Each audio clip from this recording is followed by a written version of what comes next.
sanitizing my hands. I know. I just put my nice little lotion on and things. So how are you doing? You good? I'm good. How about you? Okay. So do you have any skin? I did a coffee. I know you did coffee scrub, so you will definitely share about that when we get to talking some. Because it's nice to give some home remedies. Yes. So I'm just gonna glue my brows a little Yeah, bit. they always need a little love. I stopped doing anything with them actually. Right. Just didn't feel, even before COVID. I was like, Yeah, let me just your let them. brows just They need have a moving shape, they enough. just need, Yeah, just need moving. Yep, so that's what I did. And to be with you, especially like how your hair is natural now, nice full brows is the way to go. Yeah. I would just kind of like clean up a little bit of the straights at the bottom here to kind of open up, Give it cover up. right, exactly where you do your dance. Yeah. So what inspired you to do makeup? Actually, I have been modeling all my life, and I fell in love with doing hair. Oh, really? Yes. And when I came to Trinidad to do cosmetology, I was a house Jackie. Okay. And to this Jackie, she said, have you ever thought about doing a makeup class? It's like, I just like makeup on myself. At that time, 1995. I honestly didn't even have an idea that I could have a career as a makeup artist. So it wasn't like my inspiration, it just found me, I suppose. Yeah. I walked into it. And ahead of your time. Yeah. I didn't trade it for the world. No. I enjoy every aspect of it. Yeah, and you get to see the blank canvas become transformed. And that must be so, and you get to be part of that transformation. Yes. So that's the for funnest. That's the funnest part. Yeah, are you comfortable there? I am.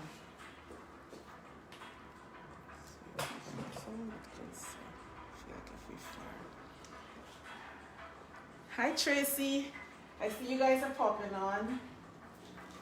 So I will give a few more minutes and then we will do our introductions. So for all those who are there already, welcome. I hope you guys are having the most amazing day. Hi, yes. Hi Camila.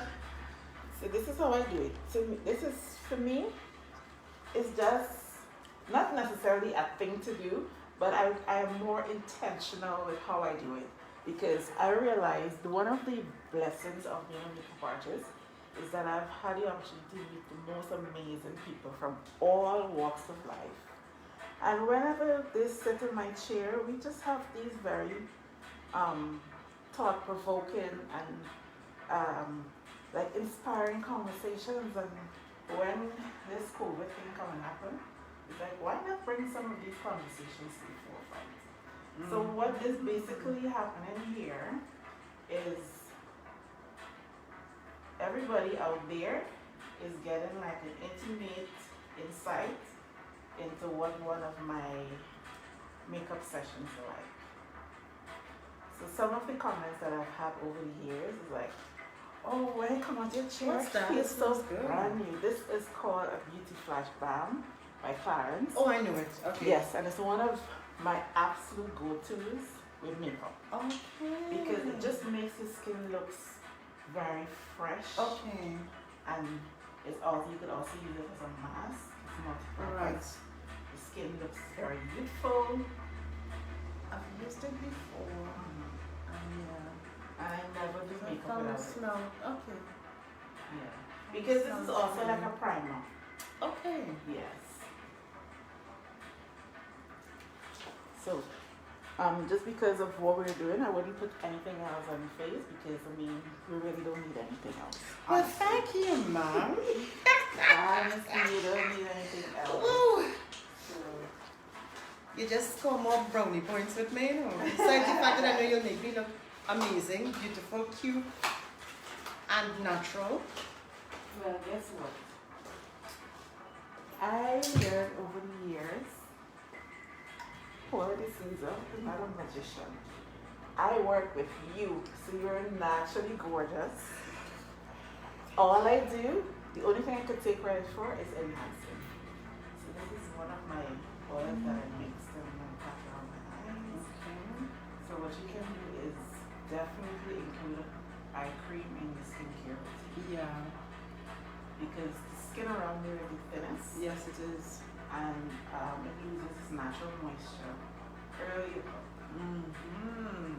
So yeah. And this works like a charm for me. So I decided to include it and everybody was in, why don't you sell it? So we want to use it. Okay? Yeah. If it works that well and it's your magic formula, you need to brand it and put it out there. Yeah.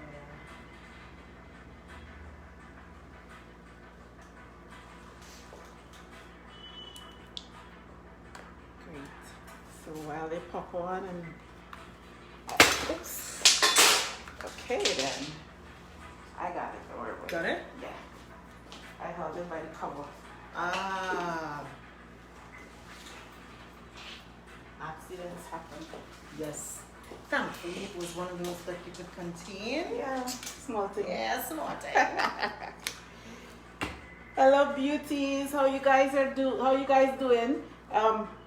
Please remember, like I always say, this is not a monologue. This is going to be a dialogue. So pop in and say your highs and hellos. Let me know where you're joining us from. And today I have the lovely Nicole Joseph-Chin with me.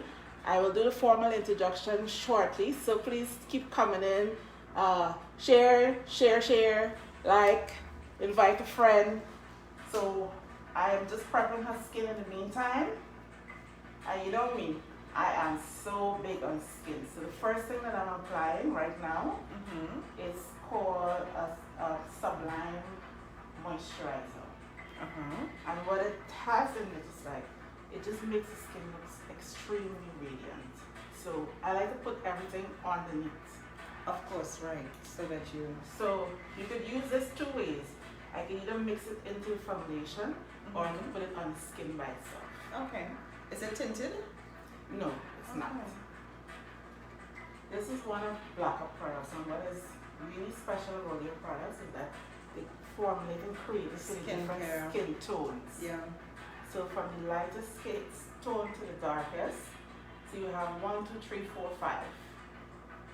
And so, you know, in the mid-range, there is one set of colors there, and you fall smack into color family number 3. Really? Yes. Oh. I really love keeping makeup very simple. Yes, I do as well. I like it simple. I like it to feel very lightweight and very natural and move with me as opposed to me carrying a face. Exactly. Yeah. It hurts. You actually feel it. Huh? You feel it when You it's feel too it much. when it's too much? Yeah.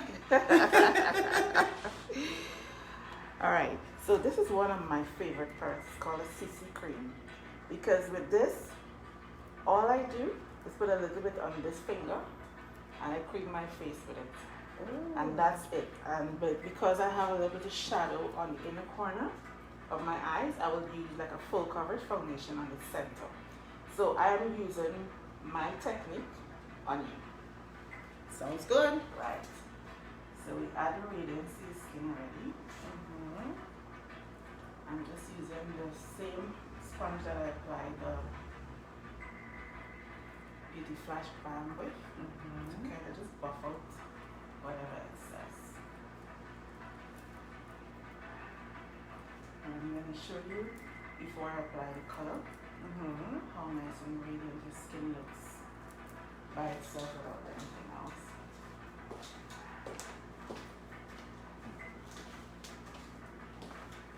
Wow.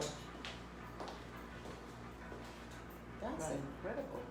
So the only thing I'm using the CC cream for is to kind of like just pull and even out the skin tone. Okay. So everybody knows that, you know, when I'm doing makeup, I always say the purpose for foundation is to create the illusion of flawless skin. It's not to disguise. So I'm going to start from the center. I'm doing a layer here because of the mark which I have on my glasses. If you could get pure vitamin E oil. I have in the fridge, you know. But you don't use it. So at night and mornings, it really does lighten up the mark from the glasses. Sometimes I put it on and then I'm like, oh my gosh, a few days will pass and it's like, oops, I forgot. Yes. It's like everything else. I could set an alarm in the fridge. I mean in the fridge. On the fridge door that will say, take out a moisturizer, take out vitamin E. Put it on before sleep. Well, girl, you gotta do what you have to do. I should set an alarm, yeah.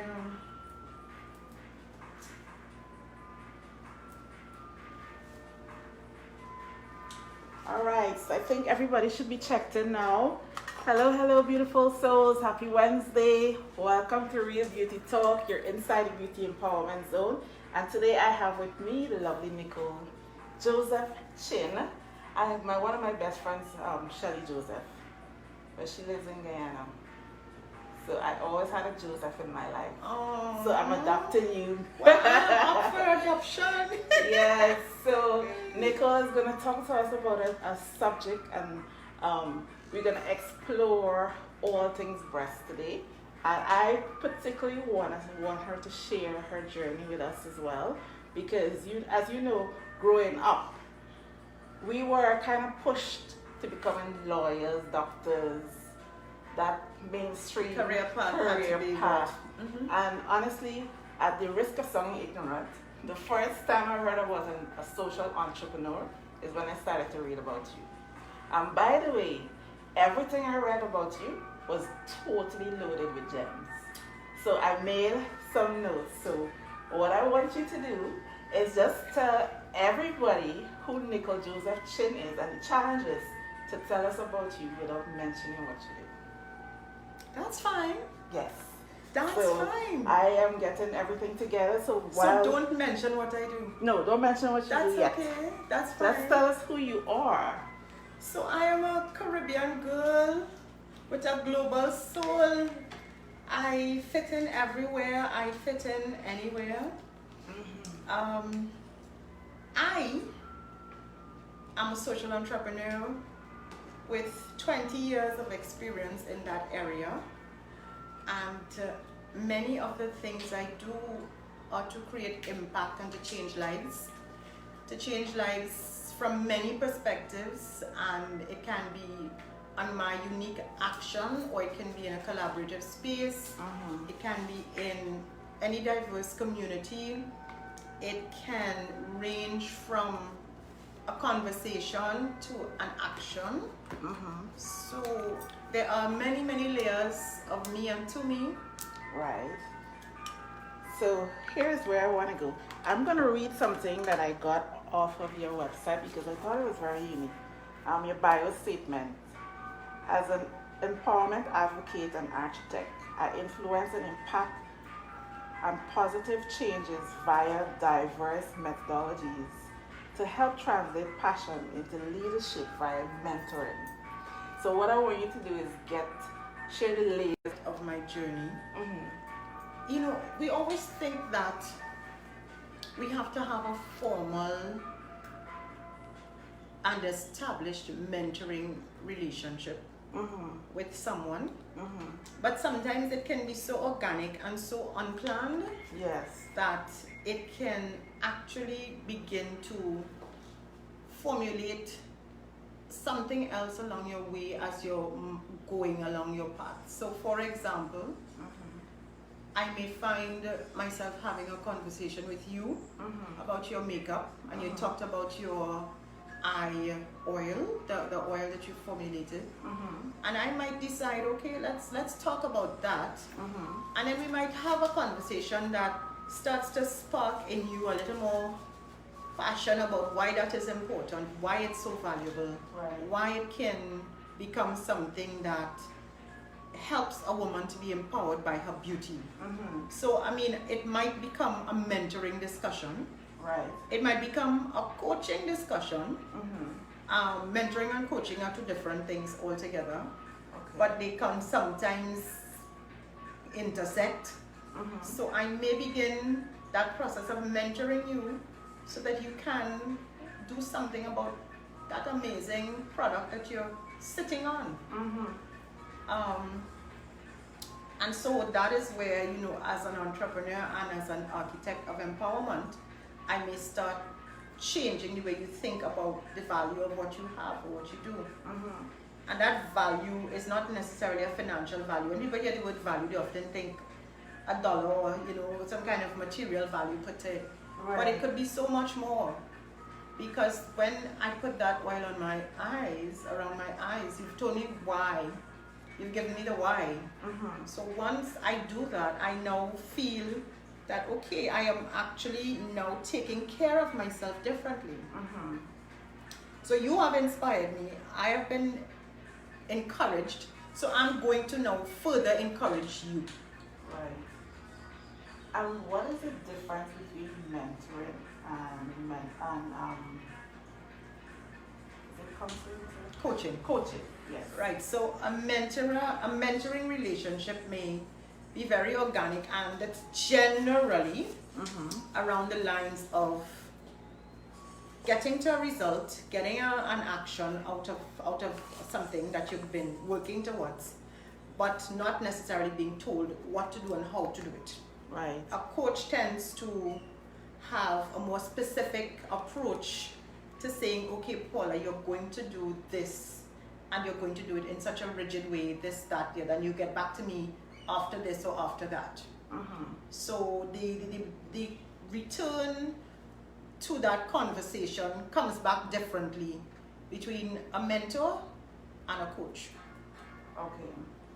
So mentorship, as you said, it could be very impersonal. It doesn't have to very be very organic. Very organic, because I think from my journey especially, I have a lot of mentors that I've never even spoken to in person. Back then, they weren't.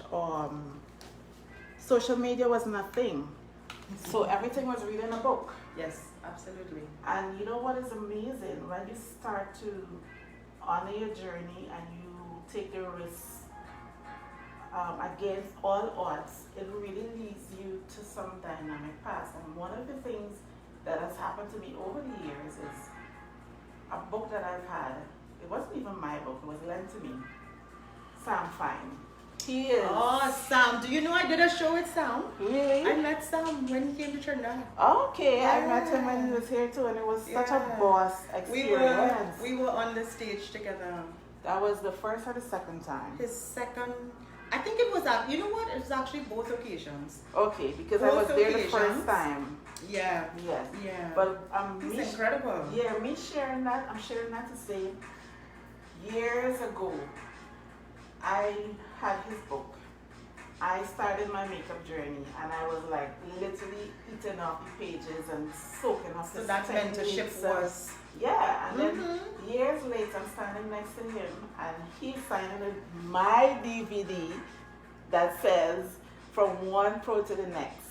Oh my We exchanged goodness. DVDs because I just got, I wanted to meet a lot of women, but because back then makeup wasn't so popular. So everybody wanted to know how to do what I do, and everybody can't come to a class.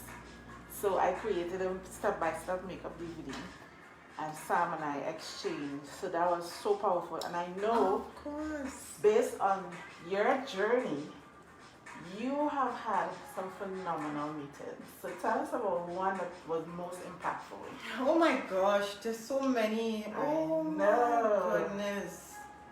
So to stand in the room with Grasa Michelle is incredible. I'm talking to you and I'm getting goosebumps. Yes. And Grasa Michelle is, as you know, the wife of former President Nelson Mandela. And being at a conference in Copenhagen and meeting all of these powerful women and men, world leaders, decision makers, and standing next to Graça Machel and having a conversation with her.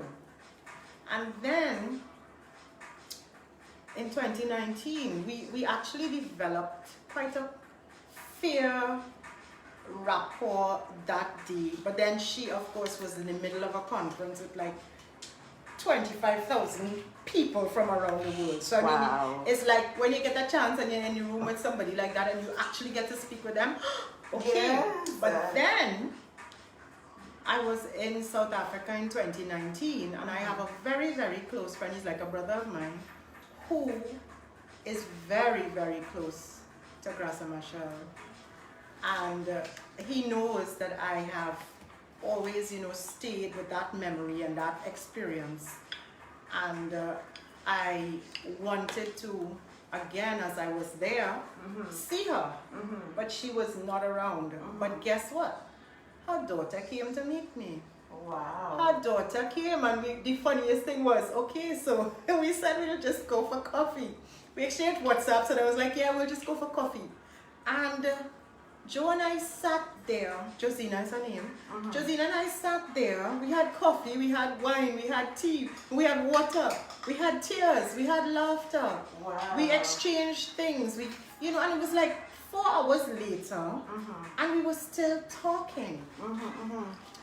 And so, you know, I mean, we were laughing about how organically it happened. Right. How, yes, I had wanted to have a meeting with her mom while I was there in Johannesburg. And, you know, that she came and she represented it. I'm like, you know, maybe I would not have spent this time with your mom because she would have been so busy. Right. And it's not that Josina isn't busy, but it was that, you know, we had this time where we could just sit and kick back and speak about her journey. And her journey is one of those incredible journeys because she's an advocate for domestic violence, gender-based violence. And in fact, she is a victim of violence. And you know, what she always says is you don't expect the daughter of a president or of 2 presidents, because her father was also a president. Right.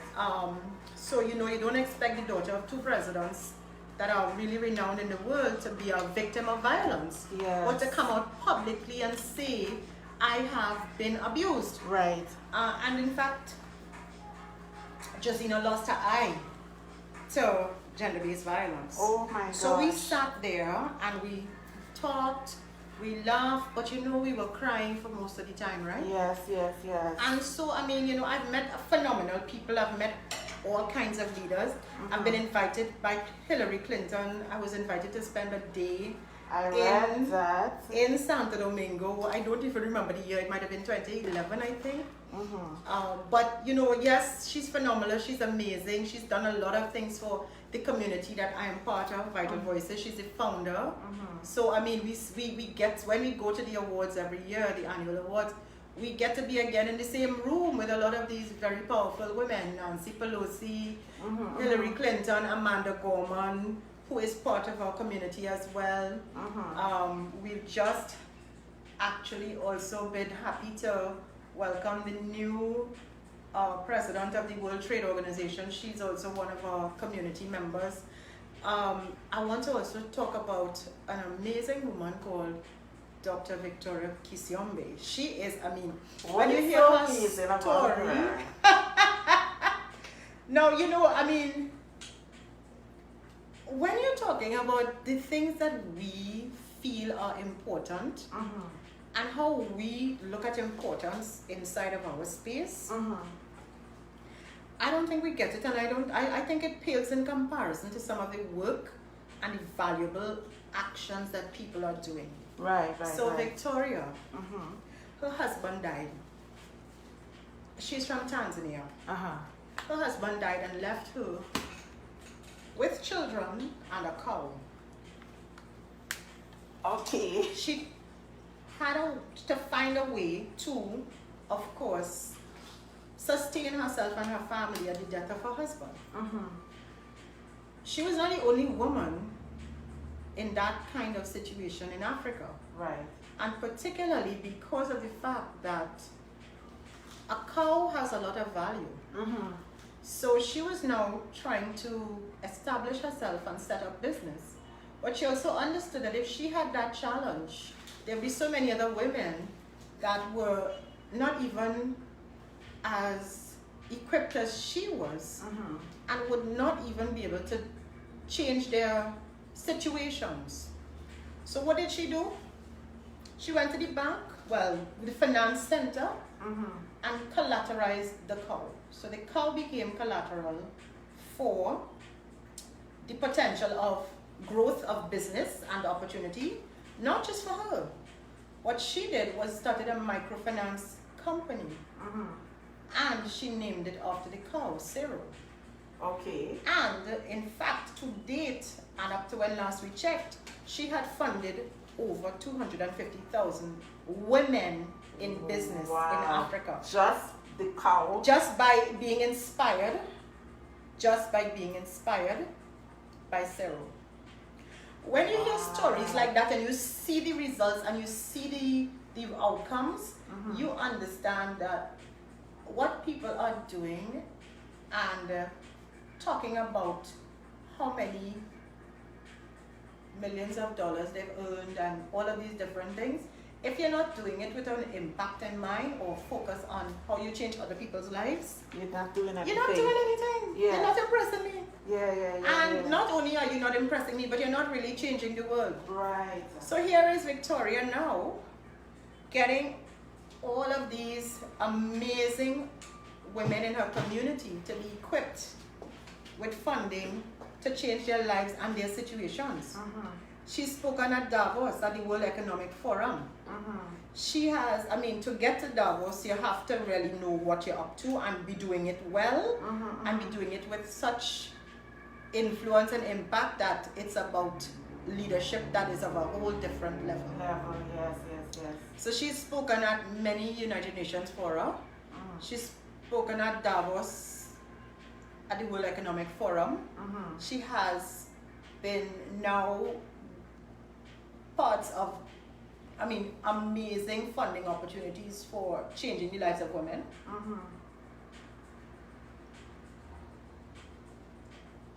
Changing the courses of not just her family, but women in her village, women in her community, women in her country. And that is what a social entrepreneur does. That is what social impact is about. Right. It's about you remove everything from yourself. The attraction might be to you because it would be you doing the action, but you actually change somebody else's life. Yes. So basically, you have to be a very selfless individual to get to become a social entrepreneur. You have to understand what it is to serve in its truest sense. Yes. In its truest sense. I can relate to that. In its truest sense.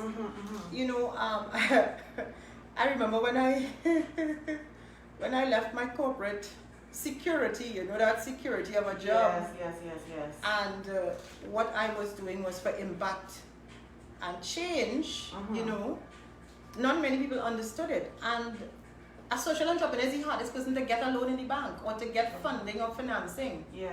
Because it's not a straightforward business model. Right.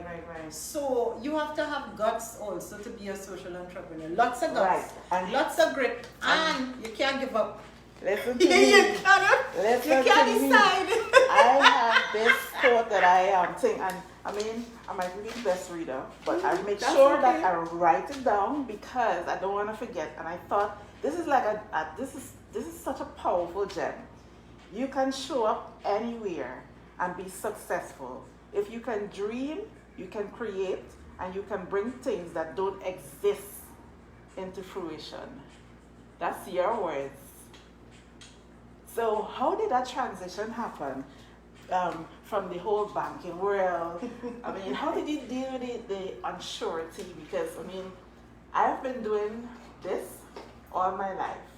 And the first time I had a job that was like security was when I decided to represent Blackup as an ambassador here in Trinidad.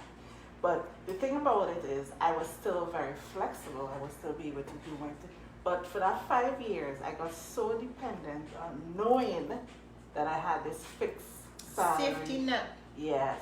Mm-hmm. And when that fell through, I mean, I knew that there was purpose in me being there. But when it really, like, the net was pulled out from on my foot, it's like it really was a struggle to kind of get my bearings. How did you deal with that? I mean, and something that is like, it's not even mainstream. How? So a social entrepreneur reinvents themselves. You know, they say a cat has 9 lives? Yeah. A social entrepreneur reinvents themselves with every situation or challenge that comes up. Right. And I've had a few, I've had a good bit. Not a few, I mean, but the thing is, it comes resilience is exactly, and it comes to the territory. You know you set out for this. If you're not cut out, I keep saying social entrepreneurship and impact work, and particularly global impact and global leadership, is not for the faint of heart. Yes. When I go to represent what I am doing internationally, I cannot go not being equipped with that sense of understanding that this is why I'm here. This is the purpose. This is the end result. Create an impact. Right. I have to put aside all the other things that might have stopped me from doing it, or the fears that might have stopped me from doing it, and say, hey, what is purpose again? What's the end result? Yes, yes, yes. Who is it you're going to change the life of? So there's a lot of that inside of there. So transitioning out of corporate was not understood by everybody, and I myself was real brave when I did it. And how long have you been in it now? I left, okay, so I started my social enterprise in 2002 while I was still in the corporate space. Right. I wanted it to be established, and I wanted to take the time to build it properly in terms of the model. And so I would have left my corporate job in 2006. Right. On December the 29th, 2006, I walked out of a very secure job that I had all benefits for, and I went to begin working from home in a bedroom and working online, doing all the things that are happening now in terms of, you know, being remote, working from home. Yes. And then, of course, creating impact and changing lives. It was not easy. What was the first 5 years like? What were some of the challenges that you had? So the first 5 years was just like, okay, getting humans to understand what I was doing. Yeah, but then I also figured, you know what? If you don't understand, it's okay. Because a lot of times people thought, okay, you have a store, you have a retail product. Yes, I do. But if I don't coach you and I don't empower you differently, you will not understand the product that I have. Right. And you would not understand why I'm doing this way. So when I build support systems for you, it's not for a quick fix. Right. It's not for a last minute request, you know, like I want something today for tomorrow. Right. It's okay, I understand self-care in this way. Right. And I have to, it's self-care is a path and it's a journey, and I have to do it the way it should be done. Right. It's not a quick fix.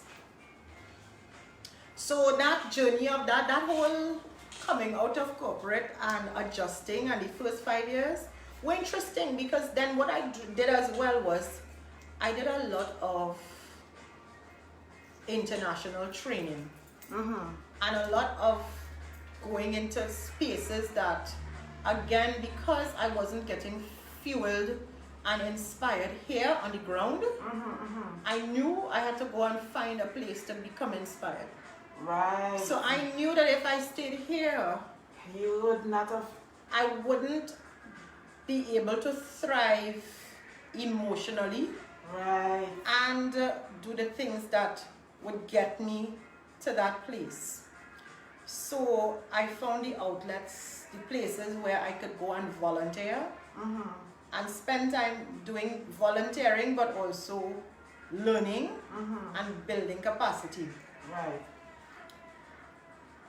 And that is something people have to also understand. There's some sacrifices you make, some surrendering that we have to do sometimes to get to that space, because not many people, I mean, even a lot of friends who are dear friends, but I love them to pieces, but they didn't understand.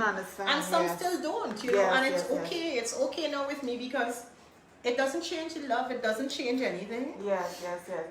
I mean, when you talk to me, even though we're in two different areas, it's like, at the time, if I had stayed in my comfort zone, I would have never had the experience and the exposure. And that's it. Yeah. Exactly. And now it's like I feel like I'm at a stage now, it's time to move again. Because you can only grow so much in one particular And that's place. it, because you have to keep reinventing yourself. Yes, enhancing, it's not really reinventing yourself, it's enhancing what you're doing, it's taking it another notch. Yes. It's taking it up to another level. You know what I say? Life is like, if you play video games, whether it's just a regular fill the box or X's or whatever, everything has stages. Yes, exactly. And as you go from one stage to the next, it gets difficult. You have to change your strategy. You know, what you used to do at level 4 or 5, you can't do it at 10. So, it really But it also builds your skill set. It does. It builds, and that's the thing. I mean, it's interesting, because the number of, what should I say, the number of experiences that I've had from going on one mission, it actually translates into wearing so many hats, and I'm thrilled by that, because we are multidimensional as human beings. I say that all and the time. we cannot think that we're going to be static and figure that that's the way it works. Exactly. And I think the pandemic has also helped a lot of us to even come out of our comfort zones when we may have shifted there to save ourselves from going out there and venturing out, but we didn't have a choice now. Right. So here's the thing that I would really, for those of us who really don't understand and would probably not get it, explain what a mission is like. If it's not too personal. One simple mission. One of my missions. And let's talk about the one to do with our breasts. Because I know it's like I know we will have to have a conversation again for us to get to all the layers of who you are and what you do. So, but for today, I think I want us to just focus on all the issues with breasts and tell us about your bra fitting thingy. It's like a bra fitting expert, like really. Because most of us, like I was saying earlier, because when I thought about it, it's like most women, I don't think we think of our breasts beyond the fact that, okay, we breastfeed and we nurture our men. Because there are some men who find so much comfort just laying between our breasts, and we don't think about it any other way. And we actually don't give it much credit for what else it's valued for. So dig in, sister. I dig in. Sure. So let's level up some queens out there. So yes, the queens are listening, I'm sure, and I know they're all glued. Yes, hello, please queens. Stop in, ask questions. We're not ignoring you. This is the time to grab a drink, either tea or wine. You might need both, actually. Yes. So I'm going to take a pause after this. So leave whatever questions you have. So when I come to the thing, I could ask, and Nicole could address whatever issues you may want to ask about, okay? So yes, Nicole. Yes, so first of all, our bodies change so frequently in our lives, during our lifetime, that we have to understand that one bra size from 15 years ago will not necessarily carry us through for the rest of our lives. That is so true. Right? It's also important to understand that even if it's the same bra size, sometimes our breast tissue and the dimensions of our breast may change. The volume may change, so sometimes you need to now level up with the bra itself. So it might be the same size, but you now have to do something different about the bra you're wearing. When you say volume, what you mean? So sometimes the breast tissue, the density might change, particularly as we're aging, right? Some weight loss, right? You know, particularly where there's radical weight loss, or sometimes during menopause. So we have various times in our lives when we might need to just revisit that bra and make sure that we're happy and comfortable in it. A bra is the first thing you put on in the morning. Yes. And usually it's the last thing you take off. Right. So it's not the kind of thing you could easily take off. I can't take off this bra while we're here. I can't. I mean, I might want to. It might be hurting and all. Right. But there are two reasons. Socially, it's not appropriate. Right. And then, of course, I will no longer have support and comfort. Yes. You know, interestingly, the year I started, well, not the year I started, the year I actually had the first article written about the work I was doing, that Friday, Oprah had the first bra intervention. Remember, she started having bra interventions. Right. She had the first bra intervention that Friday. And that very week was when I had been interviewed by the local newspaper here. Right. So that story came out on this Sunday. So of course, you know, it also demonstrated to women that, okay, somebody else talking the same thing, so it has to be correct, because, you know, people believe that Oprah will say, right. So again, you know, it also helped women to acknowledge something about the whole issue around your first layer of clothing. Right. Now, I've always gone a step further, because one of the things that is critical as well is that you need to honor your breasts, regardless of the shape, the size, or the situation. And not everybody has the perfect situation. There's so many women who've been diagnosed, or there's so many women who've had issues around their body, you know, either been bullied, they might have had violence against them in some form or fashion. And so it is critical to be very empathetic around the subject of breasts. Right. For the pop culture situation and scenario, you know, breasts have been sexualized, they've been put into the stereotypical, it's about, you know, you have all the breast tissue outside, you have the cleavage outside. People also don't understand the difference between cleavage and spillage sometimes. I know. So, you know, there's this whole notion about cleavage being what flies out and is in your face, as opposed to cleavage being very nicely contoured, so that it is visible when you wear a nice shirt. You know, I also like to encourage women to wear bras that complement what your day is like and your lifestyle is like. Exactly. So when I fit, let's say if I do a fitting consultation for a makeup artist or an esthetician, it will not be the consultation I will do for an athlete or a corporate woman. But some of the things may overlap, and, you know, they may layer in terms of some of the similarities. Right. But I will also, for the woman who's had a mastectomy, do the same thing for a woman who wants a strapless bra, or wants to be in fashion, or wants to be fashionable and feel feminine. Right. And feel empowered. And, you know, specifically, many times we don't think of how frequently we should refit or remeasure. Right. And, you know, it's one of the critical things as well in terms of our comfort. Yes, for sure. Where I am really very strict, very focused is when you come to me for a consultation, I don't just measure you. You could do that yourself if you want. You could figure out how to measure. You could try to measure yourself. There's a lot more merit in a consultation that goes more in depth into your lifestyle. Okay, like for example? For example, your lifestyle, being an esthetician, being a makeup artist, I'm going to understand that you're on your feet all the time. Right. And I appreciate the correlation between your breasts, the weight distribution of your breasts, your back support. Like seriously? Absolutely, because if you're on your feet after a while and the breast tissue distribution of the weight is not even, it puts pressure on your back. It puts pressure all the way down to your feet. So you could be getting foot pain and it's really your breast. Or rather your bra.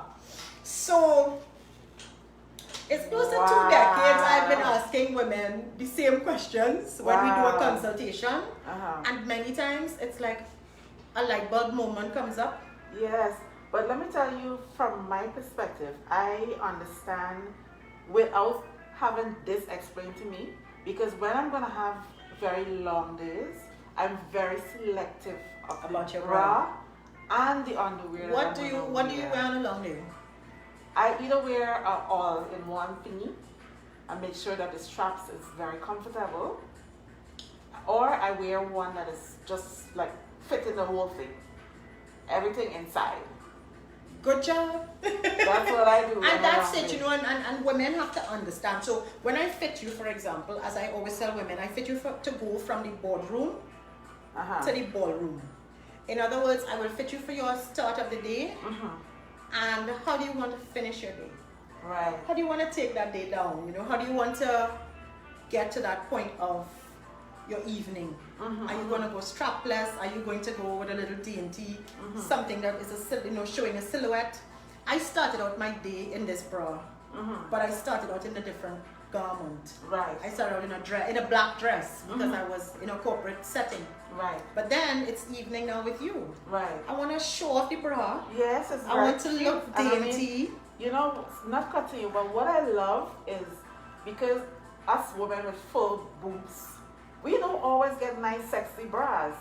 Exactly, and that's in Trinidad, I should say. That's the other thing. But the other thing, I want you to see what I did. I want you to watch. You know what they say? I saw what you did. See what I did. I matched my bra with my jeans. Yes. So it's a little bit of a play with the fashion statement as well. Yes. And that way I feel empowered because it's nothing worse than wearing a big bra. I know. That feeling too big for your psyche, you know, for your emotions. Yes. But you're not playing with anything else that you're wearing, you know, and it's not complementing. So like this is the go-to bra. It has a little bit of a silvery undertone in it. It has a little denim. It has a little bit of everything. So I know that I feel great. So I mean, even if I have to go from the start of my day to the long evening, I want to feel empowered for that entire day. Right. And like you say, when you get dressed in the morning, it's not necessarily about anybody outside of yourself. It's about you. Because for me, when I dress, I put on something sexy from underneath my first layer. So I do feel empowered, even if I'm just wearing a regular shorts. You know? So I'm going to do your lips. And one of the things that I want you to touch on is share how, because you kind of touch a little bit on it in terms of like speaking about breast health and how important it is for us to choose the right bra and what effects it could have on our body. So I'm going to just do this real quick. And while you, I know I'm undecided with you. I like the flavor it is. Huh? That's a lovely scent, this lipstick. Yeah, and this is the one that you could wear your mask and it wouldn't smudge. But don't ask me about this color because everything I do, I customize it. Right, exactly. Because you so see, it's, yeah. So I want to keep you kind of really earthy, but still sexy at the same time. Yeah, I like that. I like the light, easy look. Yes.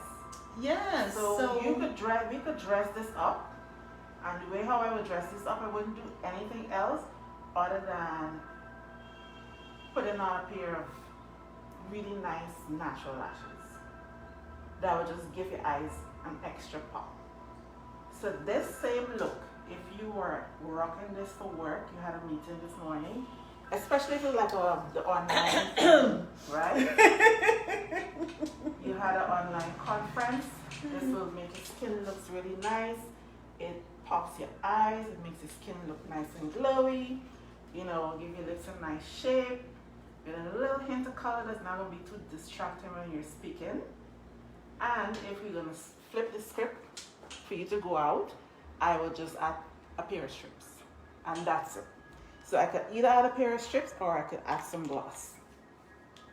Well, both. So this is one of my favorites. So we're gonna kind of push the lips up with this because this is nice too. Yes. So pick up the little. So this is the ballroom look. No, this you could rock this anyway. Okay. Yeah. But what I did, this gold, this is picks up the little yellowy undertone in your skin, like on the cheeks. So you have the mirror in your hands.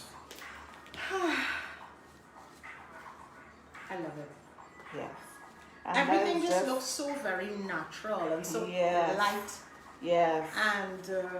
And it's one of the things that maybe I could become a social entrepreneur too. And that's because I can't. So one of the things that I do is I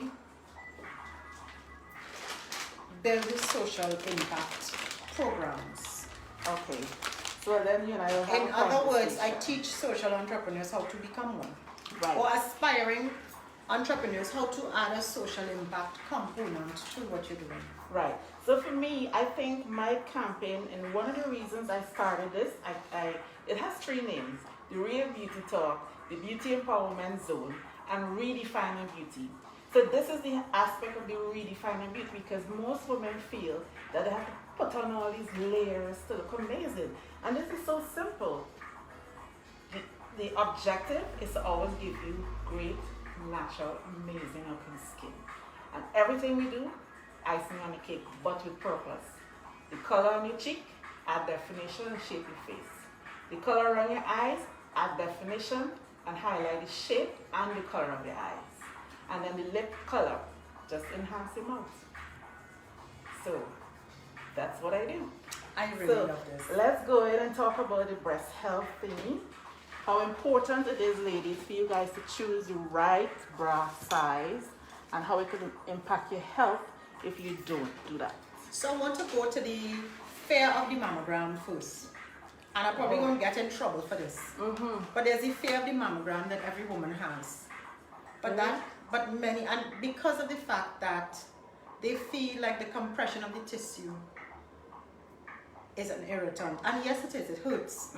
It's not really pain though, it's discomfort. Right, but before I forget, I want to add something else, because when I was reading about you, I saw something about breast ironing. Yes, that's a cultural practice. Yeah. That's a cultural practice, well, a traditional practice. Right. Right, so a lot of women will wear a bad fitting bra, a tight bra for many hours, but will not want to make the effort to do a mammogram because it hurts. Right. It really doesn't hurt, it's just discomfort, but if you need to have one, you ought to. Right. Just understand that it's not like wearing a tight bra for a whole day. So I kind of always liken that to, do you want to have yourself checked, have your checkup, have your diagnostics that will then give you a longer lifespan, or do you want to neglect self? So that's the first layer. That is a layer of clinical checking. But we also are supposed to be so intimate with our own bodies that we should know when something is not right. Yeah. Anything that's amiss, we should feel it intuitively. Yes. And figure, okay, you know what, I'm going to have it checked. Yes. Formally, because my gut tells me this. Yes. Or I've looked and I don't like what I'm seeing.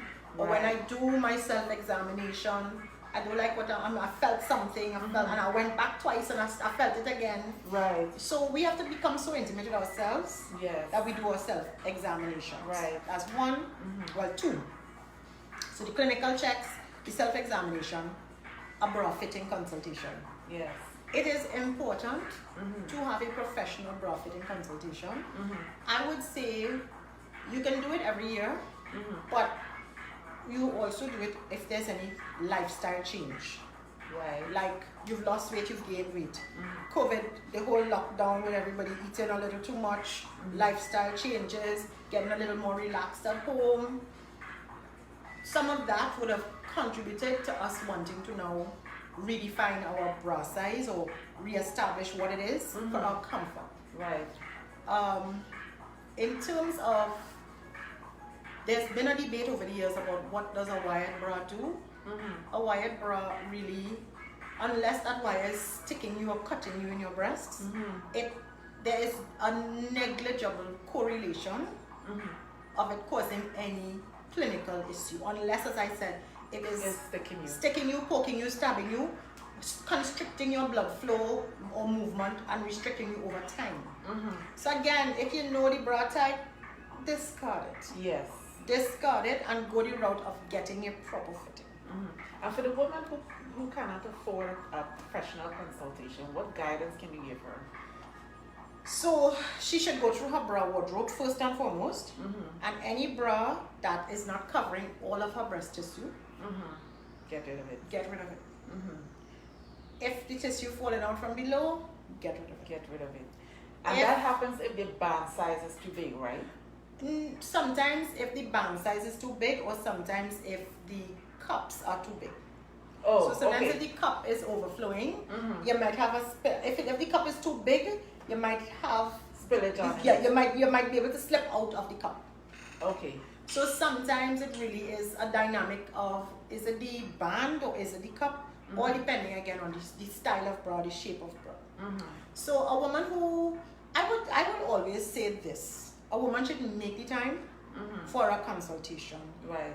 Whether it is once every 5 years, the reason she's doing it is so that she doesn't buy the wrong bra ever again.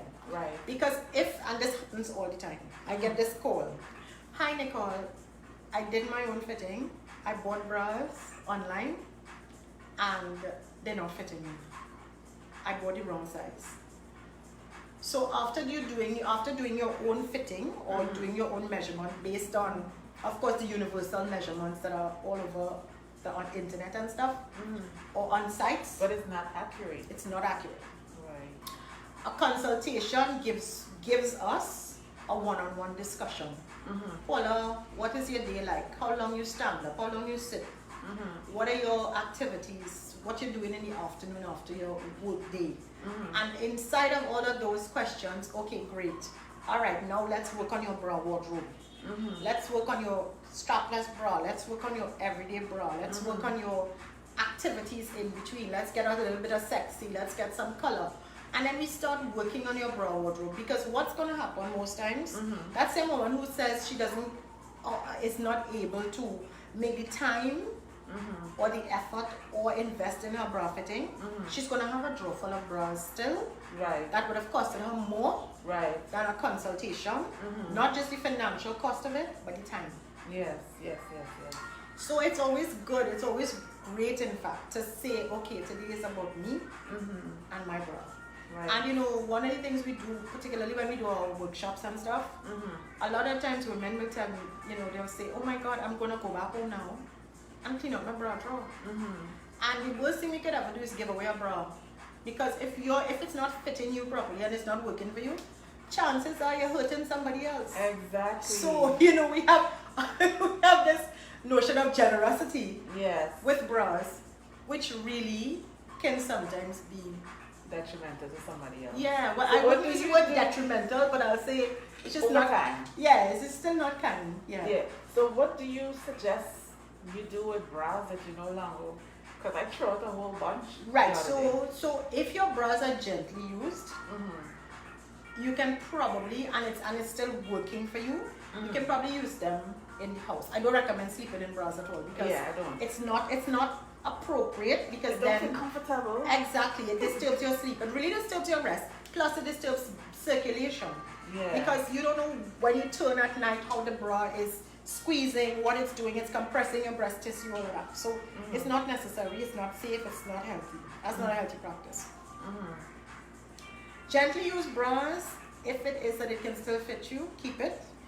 If, however, you know that the person that you're giving it to is going to fit them properly, give it to that person as a one-on-one giveaway. If you donate it to somewhere, chances are the person who gets it might put it on just because they need a bra. I need a bra. So again, it takes on a whole different face when you give bras away. So well, let me see if you guys left any comments, questions. For some reason, Less is more, always your way. I love that about you. Thank you, DC. Loving that bra. Well, Nicole's gonna tell you where to find her. Hi, Gloria. Kudos to Victoria. I'm not seeing any questions per se. All right, so okay, so Samantha says thanks for sharing. Thank you, Samantha. You look fabulous. I'm closer to the camera. I'm seeing how gorgeous you look. The skin looks amazing. It's your handiwork. Girl, it's your beauty by God. I just enhanced. Yeah, so I'm not sure what time it is, but I have this thing. I mean, our conversation could go on forever, right? But I know we can't keep you. I know you're a very busy woman. I made it time for you, though, you know. I really appreciate that. So, and I thank you for sharing your journey with me. Thank you. With us, I should say. And there's another quote that I made a note of. I think this was an article done in the Newsday, and you said, don't think of social entrepreneurship as a means of recognition. You have to have the gut and the grit to build strong ecosystems to change and impact in real ways. Above all, remember, this is the part that really jump out at me. Above all, remember that no is an opportunity and yes is a responsibility. So know that there will be obstacles in your way as you seek to make the world a better place. But even from a small idea, everything is possible. Do you know how powerful this statement is? It reminds me of a quote that I would say it has inspired my journey. Let me see if you can remember it without my voice shaking, by Les Brown. If you develop what you do well and become a master of yourself, if you set goals and go after them with all the determination you can muster, your gifts will take you places that will amaze you. And in a nutshell, this quote definitely sums it up. And I felt very encouraged by every no is an opportunity and every yes is a responsibility. Yeah, when we say yes. Thank you. Thank you. When we say yes, we have to follow through, you know. Yes. Whenever we say yes, or when somebody says yes to us, that's when the bacchanal start, that's when the work start. Yeah. That's when you now have to really get your hands and your elbows into it. Yes, so at some point I'm going to be putting this on Facebook and I'm going to be quoting you. So now for the fun part, which is what are you most grateful for? This is my special question, my special segment where I like to kind of get to know you a little bit and tease you a little bit too. I have many gratitude moments. One of the gratitude moments is I have some of the most incredible people in my life. Wow. Family, friends, customers, friends, clients who've become like family. Teens, young girls that are developing that I get to help their family through that journey. I'm grateful for the people who understand what I do, understand sometimes the challenges that I have to get it done, but still understand that it's a part of the journey, it's part of the course. This month, 4 years ago, I was actually in India as part of a global fellowship from the government of India. And I made some of the most remarkable friends there on that particular program. And again, interestingly, most of the participants on that program were government officials or ministerial officials from around the world. I was the only entrepreneur. Wow. And I was the only social entrepreneur or the only person in the field of work that I am in. So again, I got to meet and share a message about the importance of health and breast health and what it does for the world. So the gratitude inside of there is always that I could deliver a message that is going to make a difference in somebody's life. And what you're doing is so powerful, because just recently, as I'm home now a lot because we're not doing much, I've been looking at a lot of documentaries, and I've been looking, somehow it's been crossing my path all the time, and seeing ways other women live naturally. And the name is kind of slipping me right now. A tribe in Africa off Tanzania. White girls, they always find themselves in these communities doing these works and whatever. So she fell in love with Maasai. Oh, the Maasai Mara! Listen to me! Yes, but here's the thing, they are amazing people. Here's the thing that I was shocked when she shared. They don't wear panty. No. They do not wear underwear. So can I tell you this? They do not wear anything when they have their cycle. Okay. And she was making these package and putting it together, yes. And I'm like, oh my goodness. So one of the things that I am very grateful for, I'm glad you segued there for me to come back here. Yes. One of the things I'm very grateful for is being born in the Caribbean and being born in Trinidad and Tobago. Yes. I'll tell you this. A few years ago, I was invited, one of 75 global women, to South Africa to attend a gathering. The women in that gathering, I was the only person from the Caribbean. The women in that gathering were talking about, we are all social entrepreneurs. They were representing things like genital mutilation, and it had happened to them. Wow. They were looking at water security, water safety, and by the way, Monday was World Water Day, or was it Sunday? I'm losing track of the days. They were representing causes that were challenges in their social enterprises that they were addressing because it happened to them. Right. My social enterprise does address what happened to me, having to get comfort out of a bra. But when I understood where these women, where their journeys took them and why they became social entrepreneurs, my journey paled in comparison to theirs. And I remember getting so emotional in the room and crying. And I remember being so distraught because I'm like, I didn't realize that these things, you saw it on the TV or you read about it, you never met somebody that it happened to. Yes. And this was 74 women and me, 75 of us in South Africa in a room together for a few days.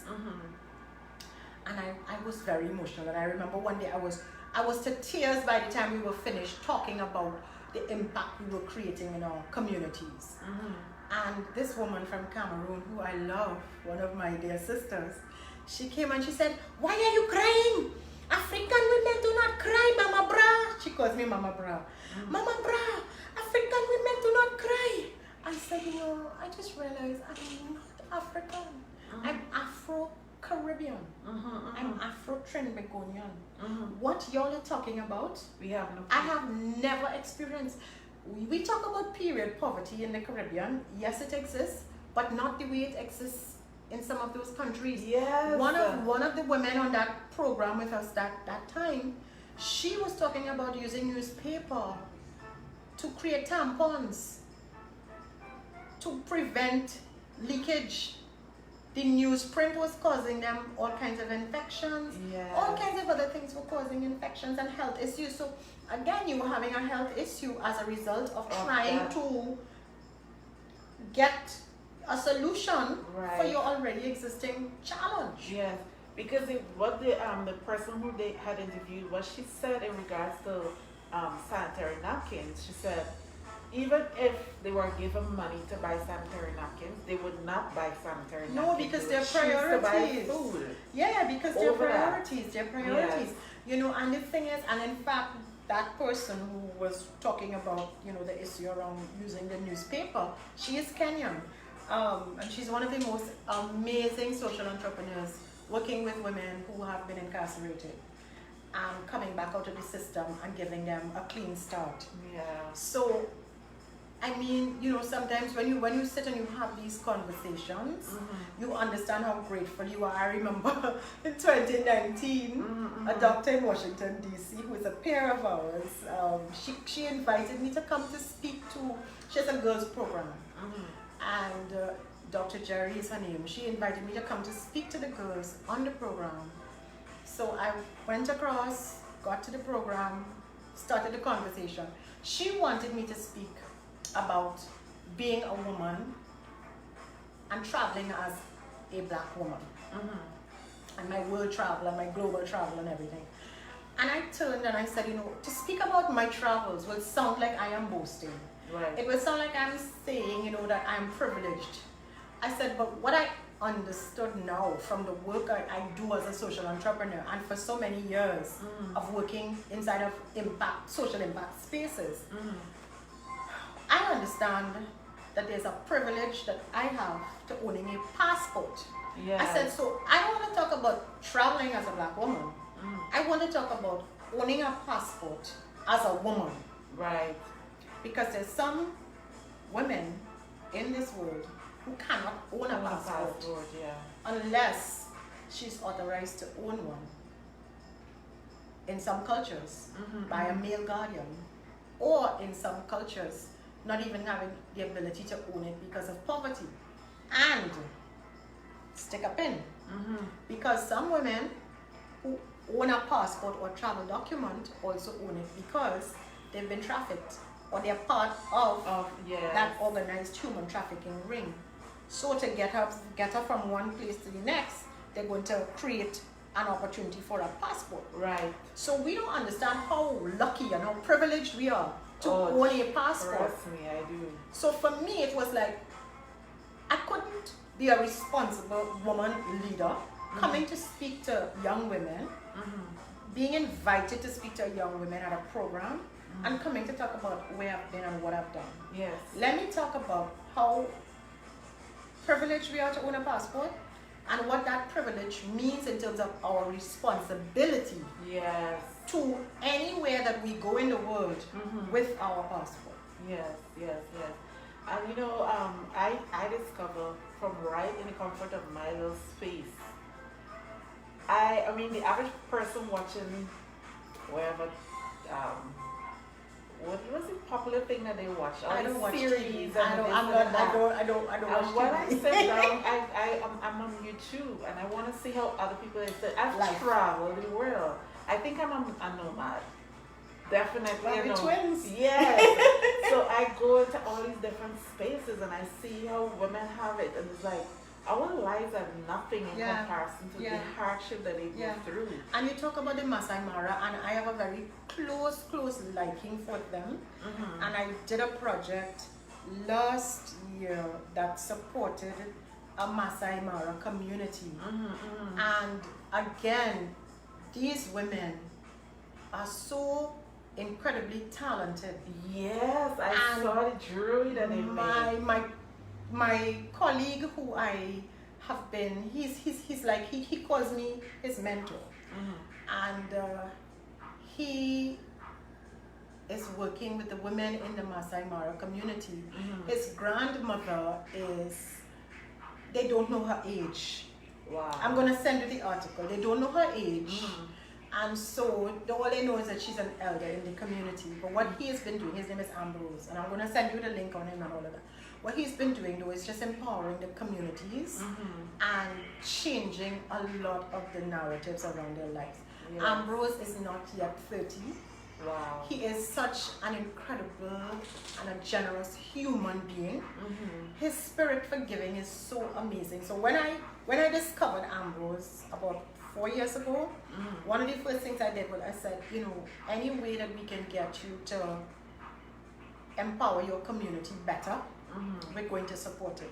And people always think, okay, that means you have money. It's not about money. It's about all the ways you can help people to do what they're doing better. Yes, so true. So what has happened since the pandemic is that the women in that community, whereas they used to generate their revenue from tourism, when they made the lovely, the lovely jewelry, you see? Yes. Right. Oh my gosh. So when they make that, usually they sell it inside of their communities. But of course, with no tourism, and I hope Ambrose is watching, and I know if he's not watching now, he will see it. But what he started to do was to teach the women, again, embracing hygiene and health. The women started making masks, and then they started making soap. Wow. And soap is an essential thing inside of that hygiene space. Right. And then he started also harvesting water, so that again they can manage the hygiene inside of the tribal communities during the pandemic. His success stories are really encouraging. And one of the stories that I watched recently about the Maasai people, there was this girl. She was adopted. She's from Colombia. Adopted by a very, very wealthy French family. Went to university, blah, blah, blah. And she had this passion for discovering who she is beyond the comfort of what she had. She went to university, she studied, blah, blah, blah. Somebody suggested that she go to the Maasai village. She went there with the intention of studying these people. So she lived among them, they welcomed her. And she fell in love. And listen to me now. Here's the thing that struck me about that. She can't speak the Maasai language, and the husband cannot speak any of her language. So for a year or two, they have been learning how to communicate without words. And it opened my eyes to a whole other dimension of what love really is and how people communicate. And she says, now that they could speak each other's language, she says she wished that she could go back to that time when they couldn't speak, because when they were developing so many other she said a lot ways to deal with it. Lost in transit. When you speak in words could miscommunicate. And when they learned to trust each other, eyes and the body language, was like, oh my gosh. It was so powerful, but I know we could talk and talk. But I am respecting your time as well, so I'm going to finish up. My other question is, what is your superpower? Resilience. Patience. I have lots of patience. And I am resilient. Right. So I'm going to ask you one more question, and I have this segment that I refer to as first thoughts. And the other one that I want to ask you is, give us, especially like I refer to, let's say, fellow dreamers, young girls, maybe women like myself who think that, this is the way it all, and it's all to life. What would one thing that you could say to that person that will inspire them to just dig in and follow your dreams, no matter how challenging it is? Don't listen to the naysayers. And sometimes you are the naysayer. Yes. So self-talk is destructive sometimes. Yeah.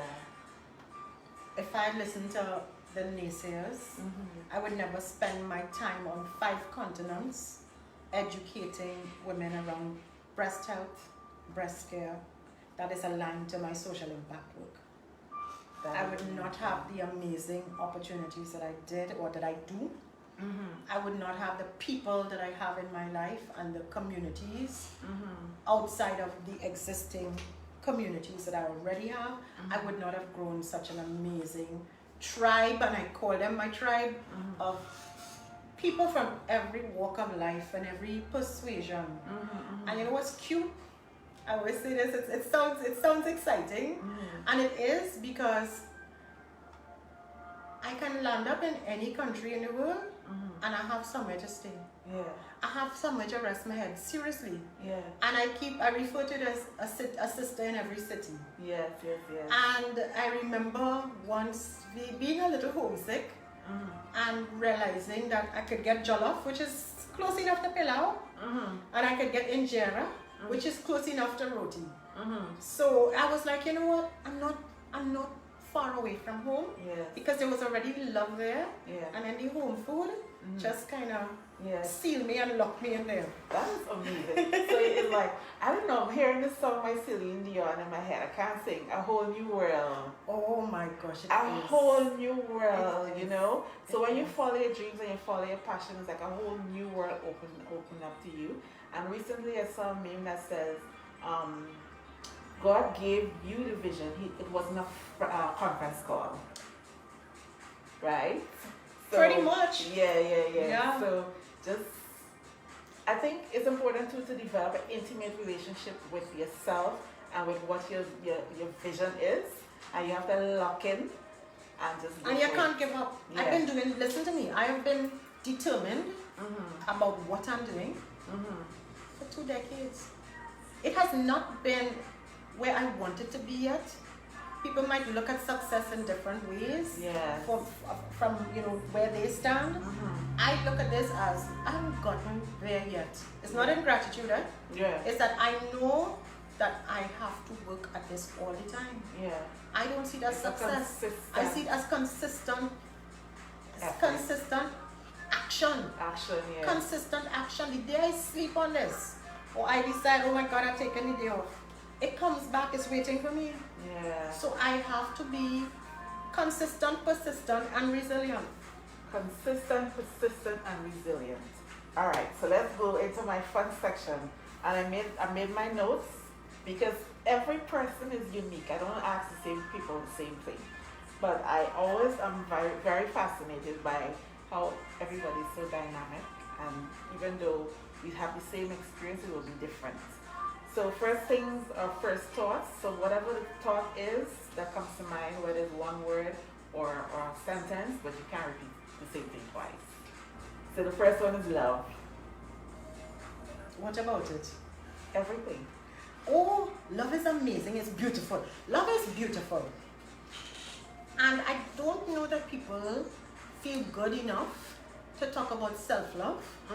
But for me, that's the first love. I had a conversation recently. That is the first love, because for me to start the loving process of whatever, if I love this glass, I have to know why I'm loving that glass. But first I have to acknowledge that I love me enough to be worthy of loving that glass. Right.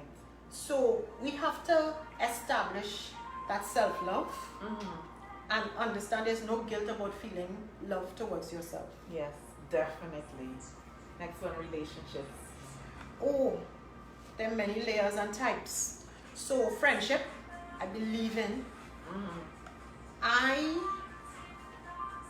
am one of those fierce friends who will guard the friendship and guard you.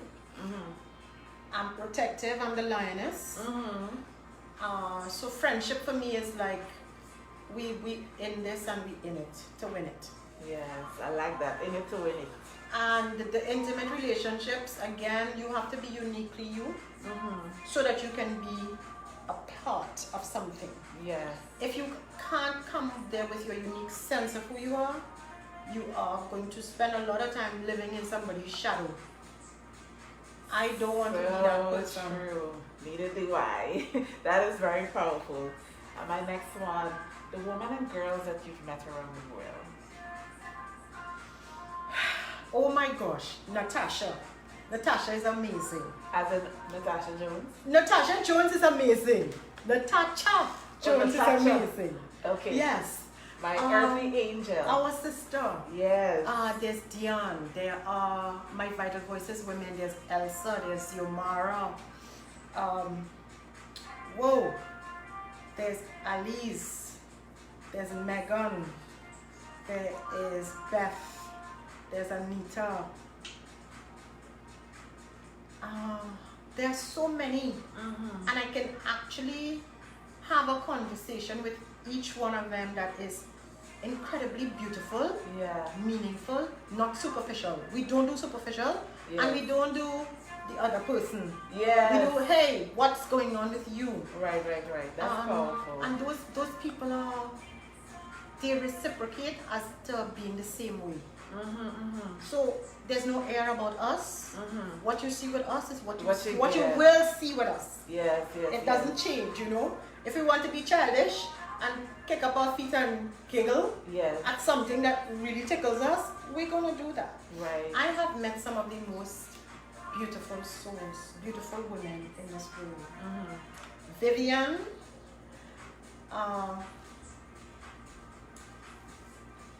Vanessa. There are many. Right. I call some by name because they're in my immediate radar. And then there's so many that are just in my heart. Yes. I feel that. I feel that. At this one, I mean, I don't know what your personal life is like, but I really want to know how important it is to have a supportive partner.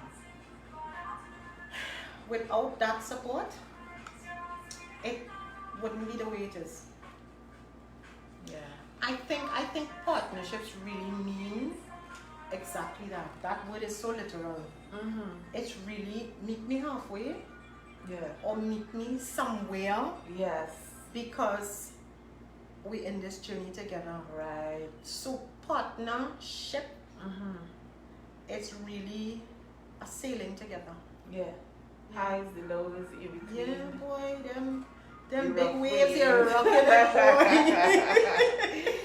Alright, so your most valuable lesson to date? Surrender. Oh my God. Letting go. That's a powerful one. Surrender and letting go. And forgiveness. Yeah. Forgiveness. I know so many people who have lived through apartheid. I know so many people who are in my life, and very, very special people who have been part of civil wars, and who, even with those very bad experiences, are serving humanity without any anger, any animosity, any revenge. It takes a special human being to be like It that. takes a very special human being. And because I love South Africa, I really do, and Southern Africa. And I spend so much time studying and listening to stories and being in parts of the country when I'm there, that I see certain things and it's like okay, this was apartheid, this is what it looked. It looked like this area was about apartheid, you know, and particularly when I go to Soweto. And it's interesting because you wouldn't think that you would want, as somebody who's been accustomed to freedom, to even think of life without taking revenge. Yes. And it's like, I'm sure there's anger and there's pain and there's that discomfort about what it felt like, but we're willing to learn, to study, to teach, to give, to change the narrative, and they do it well. Wow. With the scars, you know. Yes. And I know our own individual experiences to date would be nothing as in comparison to that. I want to share two stories. I can share two stories. Sure. Two stories that I would never forget. We were together. This is about the power of solidarity.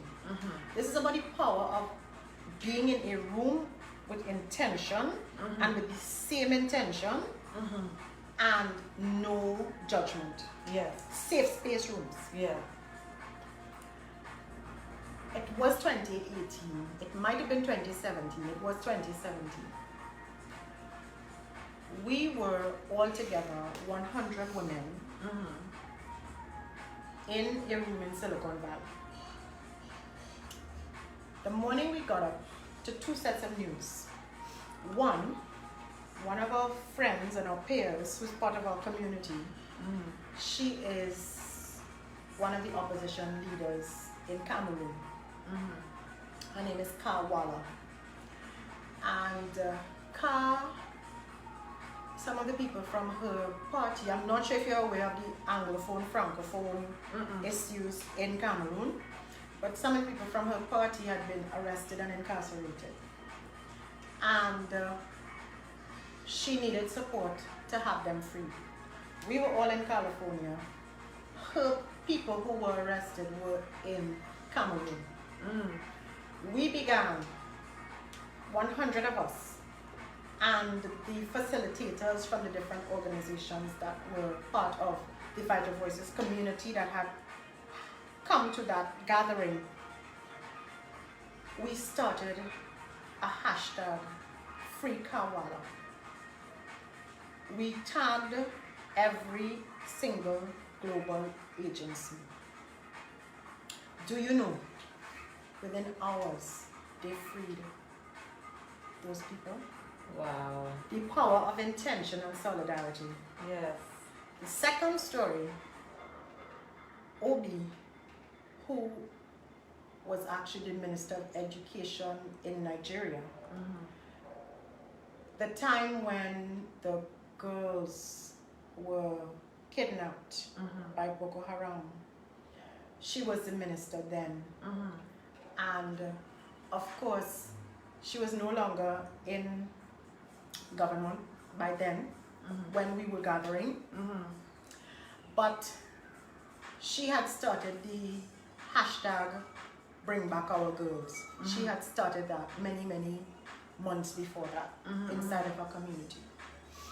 And that morning at breakfast, she came downstairs to say they had freed 100 of her girls. That is awesome. Inside of that room, That is awesome. we had 2 stories of victory happen. And that's why you see, I could actually understand what surrender is about and what letting go is about. Right. Here is where my mind went to. We have an issue in Trinidad and Tobago with women being killed like cattle. What is wrong with our hashtags? Why can't we get laws changed that protects women? But I know that's another conversation. That's a whole other conversation. Another time. So one last question, well not question, thought. Your legacy, Nicole Joseph-Chin's legacy. 2, take somebody along with me. I don't ever. I'm sure you have a line. Well, actually I do, but it might sound cliched, but I really believe in my tribe. I really believe that any woman that's worthy of wanting to change something should be brought along on that journey. Yes. So it's like, if there is no door, make one. Yeah. And make sure it open, and don't shut it in the next person that come in face. It's like pay it forward. Pay it forward. Yeah, I'm with you on that. And I'm really so grateful that we had this conversation. I am too. It's like you touched me. I've never had a conversation that literally brought me to tears on so many occasions. And I'm so grateful for your time. I'm so grateful that you had the courage to step out there and do something that was never done before. And you're impacting all these lives around the world. And most of the times we in this part of the world, we don't even entertain the fact that there's some communities that don't even know what pipe-borne water is. They're recycling water. The water they're cooking with is what they're feeding the pigs with. The water they're washing with is what they're doing, using in the garden, and all these different things. And so I wish you well in your future. And I know that we will be doing so much more together in the future. I'm always here, and I know one of these days we have to continue this conversation because we've been here for a while. So I appreciate your time, I appreciate your joy, I appreciate your sincerity. Thank you, thank you, thank you. Thank you, thank you. And I'm looking pretty. Oh my gosh, ladies. This is a bonus. Ladies, for those of you who joined us, I am so grateful that you are here. I'm just going to do a quick scroll to see if anybody asks any questions. Gloria says, enjoying another beautiful sessions. Gloria had, she has meditation around this time, so she's gone. I'm not seeing any questions. Maybe, I don't know. Sometimes I don't always see. Yes. So thank you, beautiful people. Remember to be safe. Remember to be kind, especially to yourself. We love and appreciate you. Have an amazing rest of the week. Mwah, mwah, mwah. Oh, and don't forget, I now finally have my YouTube channel up. So go on, Paula D'Souza TV, Paula with 2 L's. Click on the subscribe. Click on the share. Leave me a comment. And Nicole, tell them where they could find you. With the Bra Fit, right? So or Bra Consultations. I can be reached on 755-1496 868-755-1496, and yes, we do virtual consultations. Okay. And I can also be found on YouTube, on Instagram, Miss Profit, and She Knows Breast on the other Instagram account, on Facebook, on LinkedIn, and anyone who wants to do any social impact work or wants to be part of our global communities of change can also reach out. So right, bra fittings, yes, for sure, and impact, absolutely. Okay, so what I'm going to do is either of us, a little bit later, we're going to put our links in the comment section in this conversation. Feel free to share. We'll talk to you soon. See you next week. Bye. Bye.